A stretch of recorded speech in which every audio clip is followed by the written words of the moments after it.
누가복음 21장 1절에서 6절까지 말씀입니다. 제가 받들어 읽겠습니다. 예수께서 눈을 들어 부자들이 헌금함에 헌금 넣는 것을 보시고 또 어떤 가난한 과부가 2렙돈 넣는 것을 보시고 이르시되 내가 참으로 너희에게 말하노니 이 가난한 과부가 다른 모든 사람보다 많이 넣었도다. 저들은 그 풍족한 중에서 헌금을 넣었거니와 이 과부는 그 가난한 중에서 자기가 가지고 있는 생활비 전부를 넣었느니라 하시니라. 어떤 사람들이 성전을 가리켜 그 아름다운 돌과 헌물로 꾸민 것을 말하매 예수께서 이르시되 너희 보는 이것들이 날이 이르면 돌 하나도 돌 위에 남지 않고 다 무너뜨려지리라. 아멘.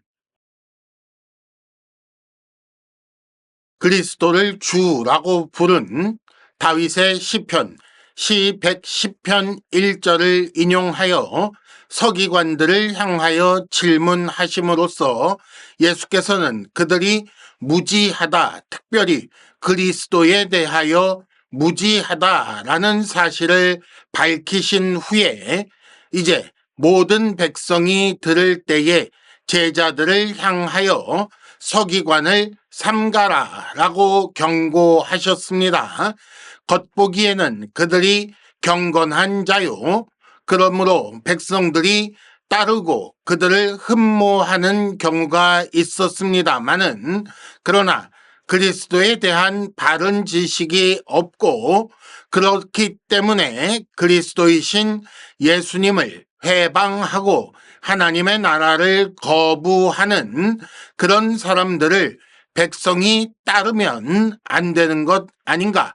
백성들이 오히려 위험한 것 아닌가? 겉보기보다 악한 그들이 위험하기 때문에 그들을 인정하지 말라, 칭찬하고 닮는 그런 일을 하지 말라라고 그렇게 말씀하신 것입니다. 이 말씀을 어디서 주셨는가? 성전에서 주셨습니다.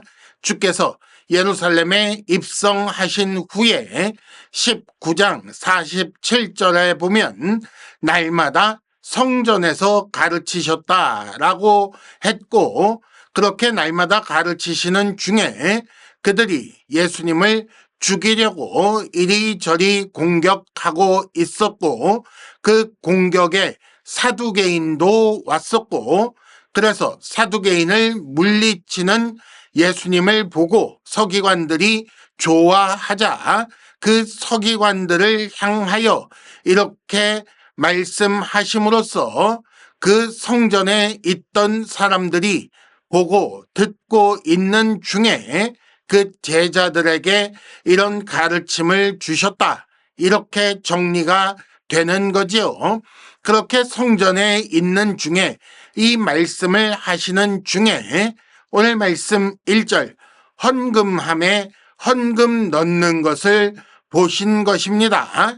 그래서 이 헌금함이 성전에 있는 헌금함인 것을 우리는 쉽게 알 수가 있고 그렇기 때문에 이 헌금에 대한 말씀이 그저 마침 고개를 돌리다 보니 헌금함이 보이고 헌금하는 사람들이 보여서 그래서 자연스럽게 헌금이라는 주제로 주제가 넘어간 것이 아니라 주께서 서기관들에 대하여 경고하시는 중에 그 서기관들의 위선과 외식을 경고하시는 중에 바로 이 헌금이라는 주제를 통하여 그들의 위험에 대해서 경고하시는 일을 계속 하셨다라고 보게 되는 것입니다.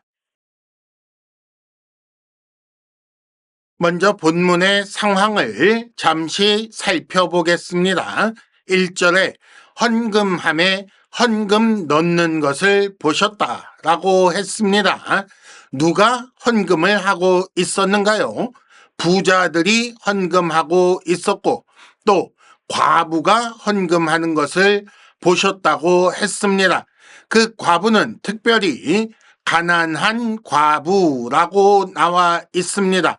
겉모습부터 아주 분명하게 대조되는 모습이겠지요. 한쪽은 남자들이고 한쪽은 여자이며 한쪽은 부자들이고 한쪽은 가난합니다.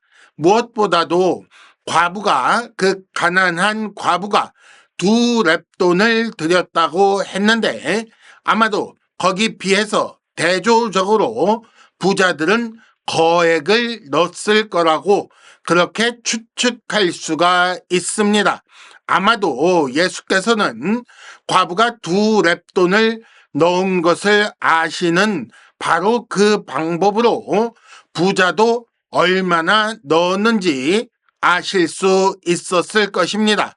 하지만 그게 그렇게 중요하지 않았던 거지요. 그걸 굳이 밝히실 필요가 없었다라든가 아예 주께는 관심 없는 일이었다라든가 혹은 이 교훈에서 그 내용은 필요가 없었기 때문에 전해지지 않았을 것입니다. 하지만 여기서 일부러 그 가난한 과부는 2렙돈을 드렸다는 사실을 분명하게 밝히고 있습니다. 왜냐하면 그것이 얼마나 작은가라는 것을 생각하게 하려는 것입니다. 그 당시에 렙돈이라는 화폐의 가치는 데나리온이라는 화폐의 128분의 1이라고 알려져 있습니다. 우리가 앞서 살펴본 것처럼 한 데나리온이라는 것은 한 사람이 하루 일한 품삯이라고 하였으니 그것의 128분의 1이라는 그 렙돈의 가치를 우리가 대충 짐작하기 위해 이런 식으로 계산을 해 볼 수가 있습니다. 지금 2025년에 우리나라의 최저임금이 8시간 기준으로 즉 하루 기준으로 8240원이라고 그렇게 우리가 알고 있습니다. 그러니 8240원에서 그것이 2렙돈이라고 했으니 64로 나누면 약 1250원 정도가 되는 것입니다.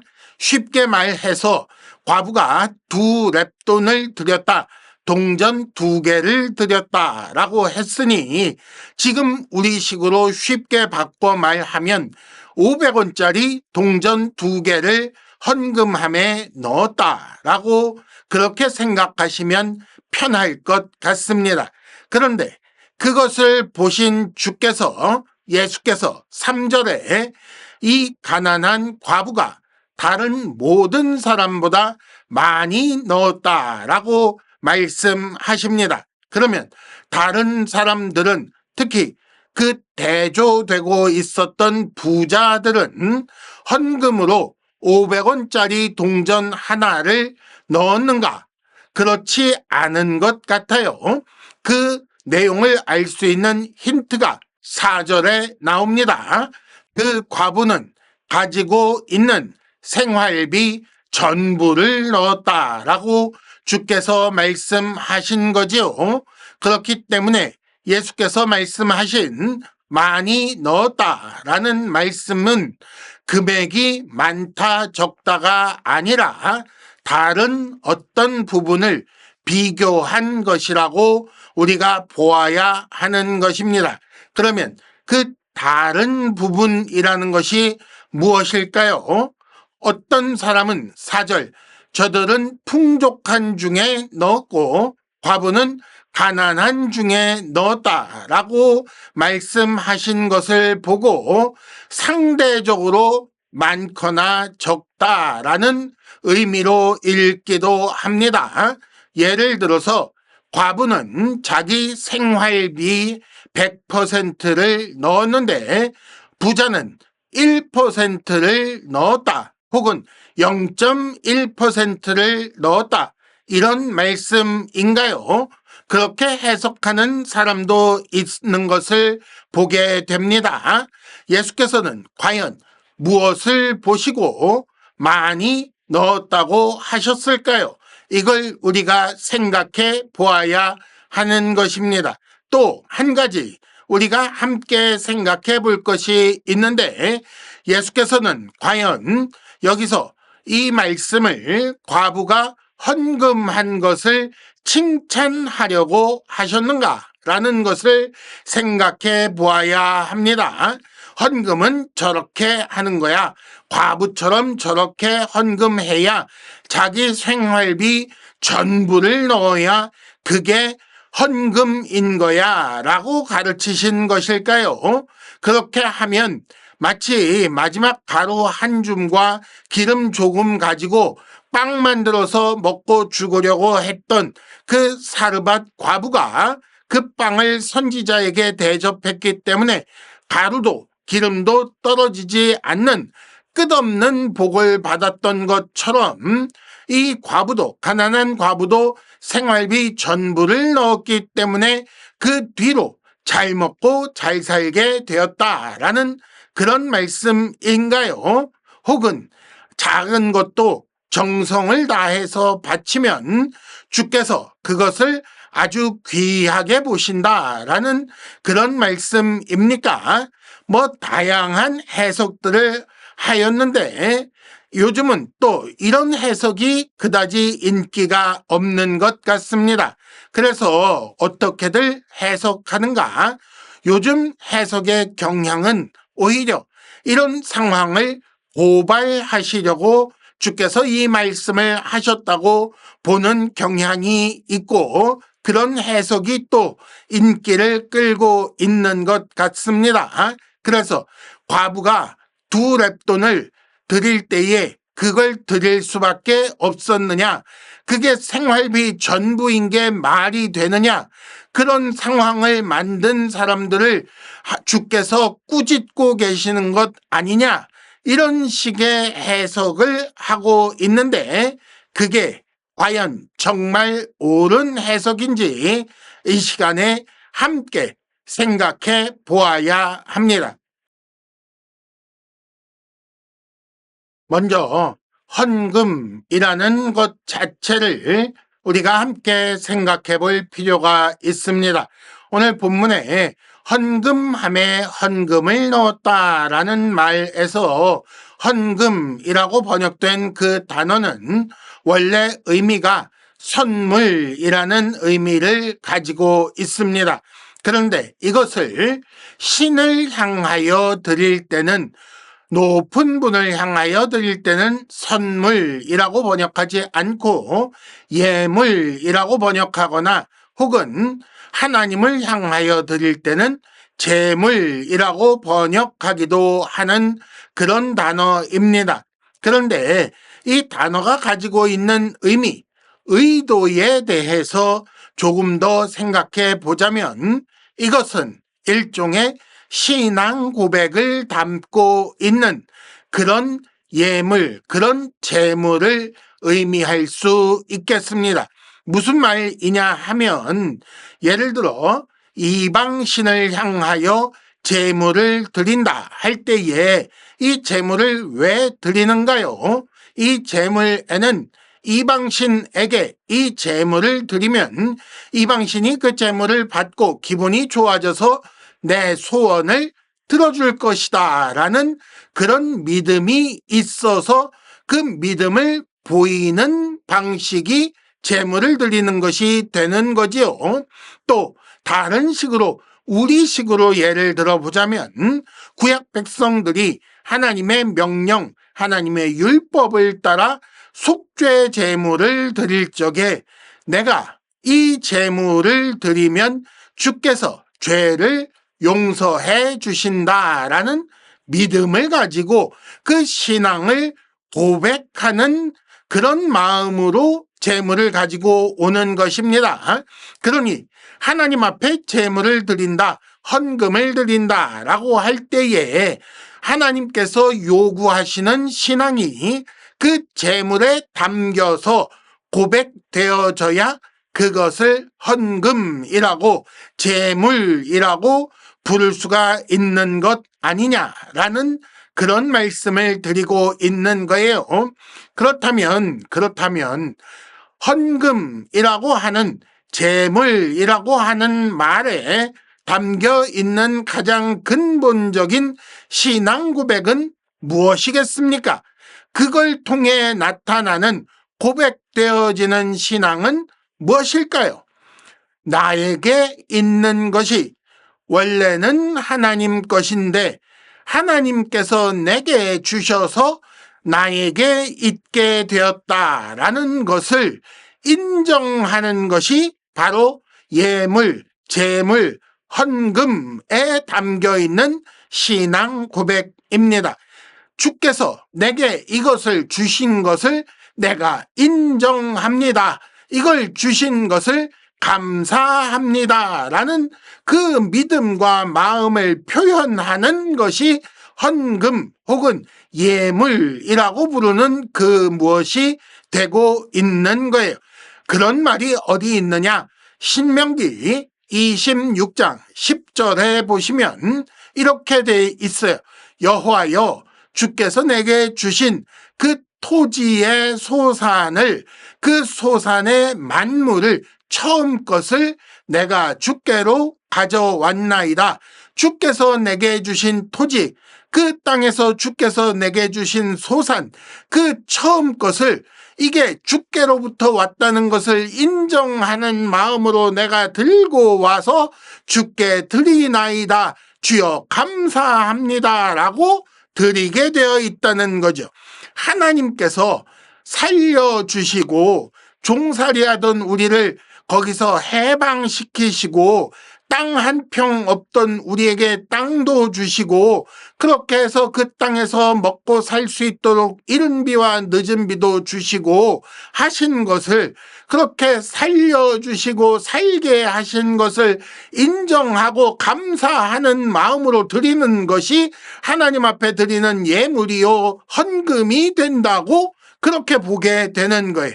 이것을 드려서 그만큼 양식이, 곡식이 없어지고 내가 돈이 축이 나서 그래서 죽는 것이 아니고, 이걸 안 드린다고 해서 내가 그만큼 풍성하게 잘 먹고 잘 사는 것이 아니라 하나님께서 살게 하셔야 사는 것이고 하나님께서 죽이시면 죽는 것이고, 이 모든 것은 주께서 주신 것이니 내가 주께서 주셨다는 것을 인정하는 마음으로 가져와서 드렸습니다 라는 그 신앙의 고백이 담겨 있는 것을 헌금 혹은 예물이라고 부를 수 있다는 거예요. 이게 단지 토지 소산이 아니라 내가 얻은 재물만 말하는 게 아니라 내가 얻은 생명까지 생각해 본다면 주께서 내게 생명을 주셨으니 내 생명의 일부를 주님께 바칩니다. 그렇게 함으로써 내 생명을 주께서 주셨다는 사실을 내가 믿고 있다는 것을 표합니다 라는 의미가 되는 거죠. 그래서 생명 자체를 하나님께서 주신 것을 인정하기 위해 생명을 드리는 것을, 나 자신을 드리는 것을 헌신이라고 부르는 것이고, 그렇게 생명을 드립니다 라는 표시로 내어놓는 것이 생명을 표현하는 방식으로서의 시간을 하나님 앞에 드리는 것이고, 내 시간을 사용하여 얻은 그 재물을 드리는 것이고, 그렇게 하여 하나님 앞에 드리는 그 헌금이 결국은 헌신의 증표이며 나의 생명을 주께서 주셨고 그 생명을 주께서 살게 하시니 감사합니다 라는 신앙의 고백과 감사의 고백이 헌금에 담기는 거죠. 그게 헌금이라는 거예요. 그러니 헌금은 사실은 금액이 많다 적다는 전혀 문제가 되지 않는 것이고, 전부를 드리느냐 아니면 일부만 드리느냐 하는 것이 문제가 되는 것이 아니라 오히려 그 재물의, 그 헌금의 헌신이라는 것을 담았느냐, 믿음이라는 것이 정말로 그것을 통해 고백되고 있느냐, 그 헌신하는 믿음이 있느냐 없느냐가 문제가 되는 거라는 결론을 내리게 되는 거예요. 헌금의 의미가 이렇기 때문에 그래서 생활비 전부를 넣을 수 있었던 것입니다. 그 생활비 겨우 2랩돈 500원짜리 2개 내가 먹고 살기 위해 어쩔 수 없습니다. 오늘은 드릴 수가 없겠습니다 하면 하나님께서 너는 헌신하지 않는구나 라고 하시겠습니까? 그렇지 않은 거예요. 2랩돈 중에 동전 2개 중에 하나만 드리고 하나는 그 다음날 혹시라도 그걸 가지고 먹을 것을 얻을까 하여 둔다고 해서 너는 헌신하지 않는 사람이다 라고 할 수 있는 방법이 없다는 것입니다. 그럼에도 불구하고 이 과부는 어차피 2랩돈 그 500원짜리 동전 2개 그거 있어서 내가 사는 것 아니고 그게 없다고 죽는 것 아니라 하나님께서 나를 살리시면 사는 것을 믿습니다. 그러니 하나님, 나는 하나님 앞에 내 마음을 다하여 그 감사함을 표하기 위해 자발적으로 하나님 앞에 이 전부를 다 드립니다. 이제까지와 그랬던 것처럼 앞으로도 주께서 나의 생명을 책임져 주시옵소서라는 그 믿음을 가지고 드렸다면 이 헌물 생활비 전부를 넣은 그 과부의 행실은 헌금 생활은 참으로 칭찬받아 마땅한 거지요. 이런 믿음이 담기지 않았다면 그래서 어쩔 수 없이 누군가가 그 과부를 압박하여 어쩔 수 없이 2랩돈을 다 드릴 수밖에 없었다면 남들 보이기 위해 외식하느라고 드렸다면 예수님이 그 과부의 헌금을 인정하지 않았을 것이니 그러니 부자의 헌금이나 과부의 헌금이나 주께는 관심 없는 것이 되었을 것이고 그러니 이런 이야기가 나오지 않았을 거라고 그렇게 보는 것이 옳은 거지요. 그러니 과부의 2랩돈 생활비 전부를 드린 그 헌금, 그 과부의 헌신, 그것을 주께서 칭찬하신 것이 맞는 것이고 그러므로 이 칭찬은 당연하다. 참으로 그 과부는 칭찬받아 마땅하다라고 결론을 낼 수도 있는 것입니다. 그럼에도 불구하고 예수께서 정말 과부의 헌금을 칭찬하려고 과부의 헌신을 칭찬하려고 이 말씀을 주셨는가 하면 그렇지 않습니다.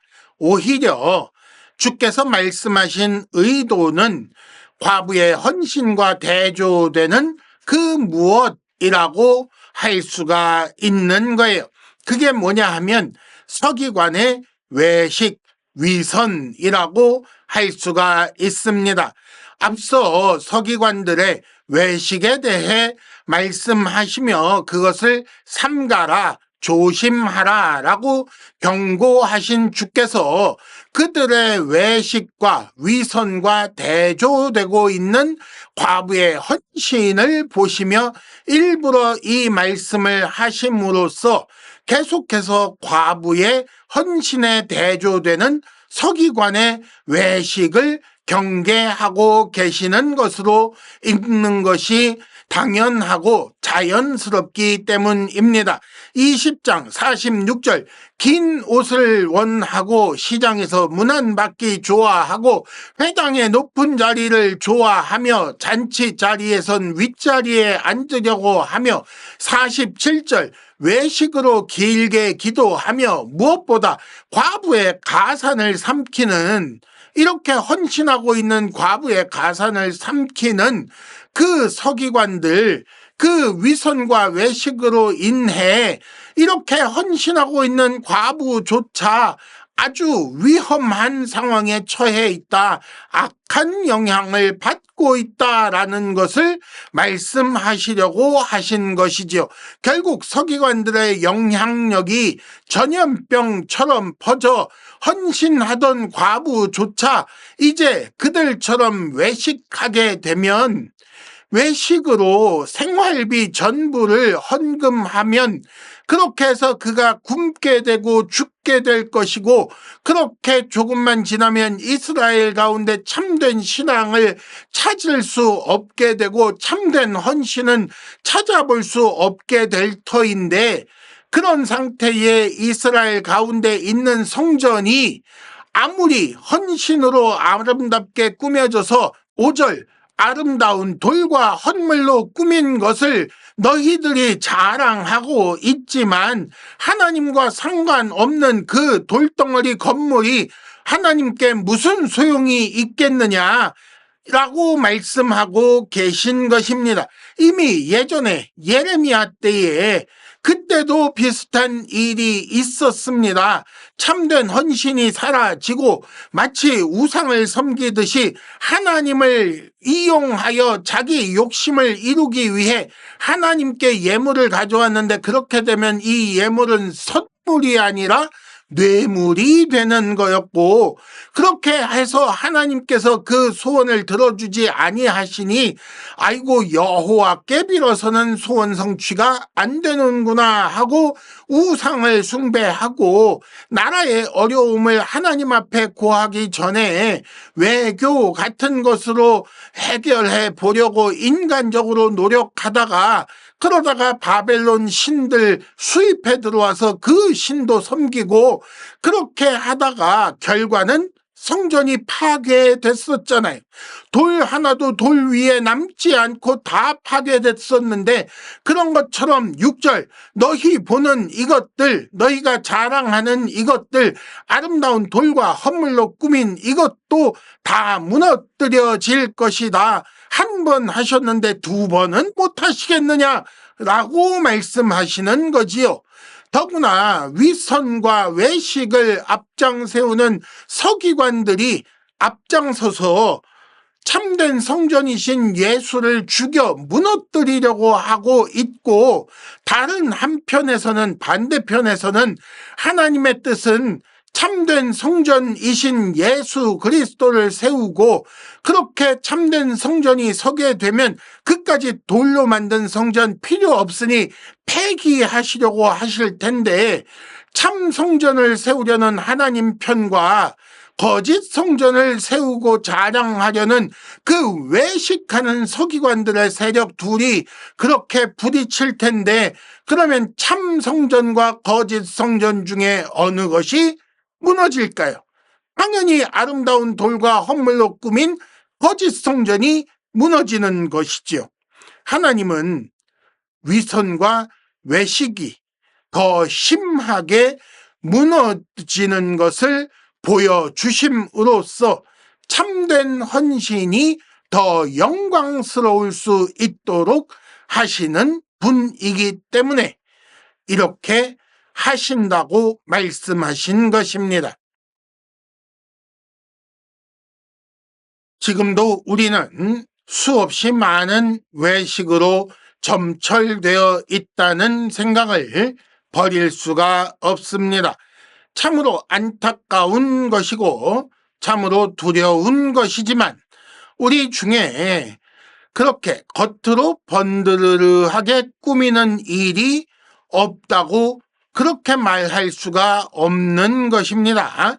사실은 참된 성전, 예수 그리스도의 몸된 교회는 참된 헌신으로 인해 지금도 영광을 누리고 있기는 하지만, 그러나 우리가 현실 속에서 겪고 있는 교회들을 이리저리 살펴보면 잘 봐줘야 헌신과 외식 사이에서 아슬아슬하게 줄타기하고 있는 것을 우리가 인정하지 않을 수가 없습니다.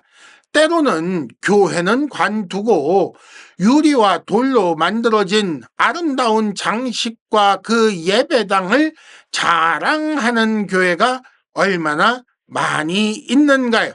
또 이런저런 겉모습, 사람들 보기 좋은 것을 자랑하는 교회가 얼마나 많이 있습니까?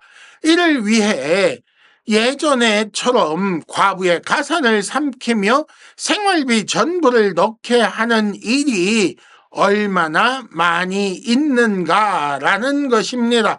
거기 더하여서 긴 옷을 입기를 원하고 문안받기를 좋아하며 높은 자리 앉기를 즐겨하는 그런 지도자들이 지금 교회 안에 있는 것을 생각하면 우리가 이 말씀을 읽으면서 도무지 마음이 편해질 수가 없다는 말입니다. 여러분, 헌신을 가장한 외식과 위선은 반드시 무너집니다. 왜냐하면 그건 가짜이기 때문입니다. 하나님은 그런 것을 원하시지 않으세요. 외식을 위해 쌓아 올린 돌, 그건 마치 자기 이름을 내기 위해 쌓은 바벨탑처럼 무너지는 것입니다. 여러분, 그러니 참된 헌신이 무엇인지 잘 배우시고 하나님 앞에서 하나님께서 주신 생명이요, 하나님께서 이 생명에게 맡기신 모든 물질이니 하나님 마음껏 사용하십시오라고 자신을 내어드리는 사람이 되어야 합니다. 그리고 그렇게 하는 그 신앙 고백 위에 주께서 빛나는 영광으로 그의 나라를 세우실 것을 믿고 오늘도 헌신하는 주의 백성들 되시기 바랍니다.